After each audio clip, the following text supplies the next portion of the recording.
प्रकरण मुंबईतले फोर्ट परिसरातल्या अनधिकृत बांधकाम प्रकरणात न्यायालयीन आदेशाची अंमलबजावणी करण्यात झालेल्या विलंबावर मुंबई उच्च न्यायालयानं कठोर शब्दात ताशेरे ओढत कारवाई केली। फोर्टमधल्या कीर्ती चेंबर्स या इमारतीत भाडेकरूनं केलेल्या बेकायदेशीर बांधकामावर कारवाई करण्याचे आदेश आधीच देण्यात आले होते। मात्र त्या आदेशाची प्रत्यक्ष अंमलबजावणी करण्यात मुंबई महापालिकेकडून दिरंगाई झाल्याचा मुद्दा मुंबई उच्च न्यायालयाच्या निदर्शनास आणून देण्यात आला।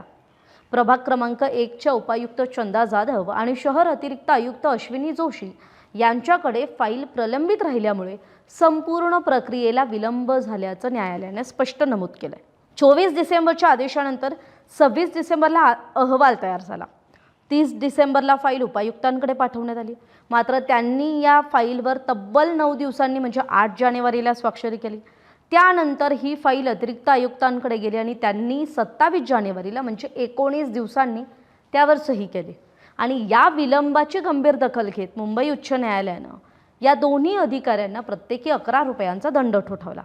हा दंड अधिकाऱ्यांच्या मासिक वेतनातून 2 दिवसात उच्च न्यायालयाच्या कीर्तिकर विधी लायब्ररीमध्ये जमा करण्याचे आदेश सुद्धा देण्यात आलेत।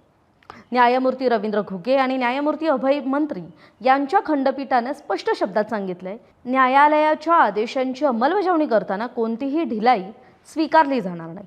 प्रशासनातील प्रत्येक अधिकाऱ्यापर्यंत हा स्पष्ट संदेश पोहोचावा यासाठीच हा प्रतिकात्मक दंड असल्याचं न्यायालयानं म्हटलंय। आता कीर्ती चेंबर्समधील बेकायदेशीर बांधकाम पाडण्यासाठी मालकांनी दावा केला होता। सुरुवातीला तो दावा फेटाळण्यात आला, त्यानंतर उच्च न्यायालयात अपील करण्यात आलं आणि मग मुंबई महापालिकेने 5 ऑगस्ट 2024ला कारवाई सुरू केल्याचं सांगितलं।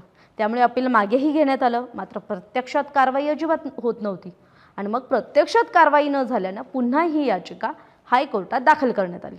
मग 23 डिसेंबर 2025ला हेच बेकायदेशीर बांधकाम न पाडल्याबद्दल न्यायालयानं नाराजी व्यक्त केली।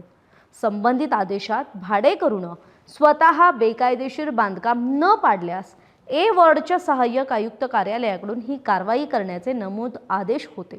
न्यायालयाने सहाय्यक महापालिका आयुक्त जयदीप मोरे यांना पुढील सुनावणीला हजर राहण्याचे आदेश पण दिले।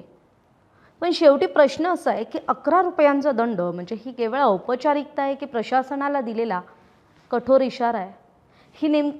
ही रक्कम म्हणजे नेमकी दंड आहे की चेष्टा आहे? बरं, रक्कम जरी लहान असली तरी यातून संदेश मात्र मोठा द्यायचा आहे।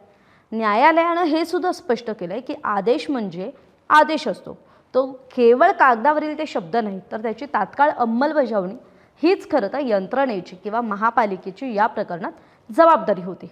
आता या प्रकरणाकडे तुम्ही कसं पाहता? तुमची मतं कमेंट करून जरूर सांगा।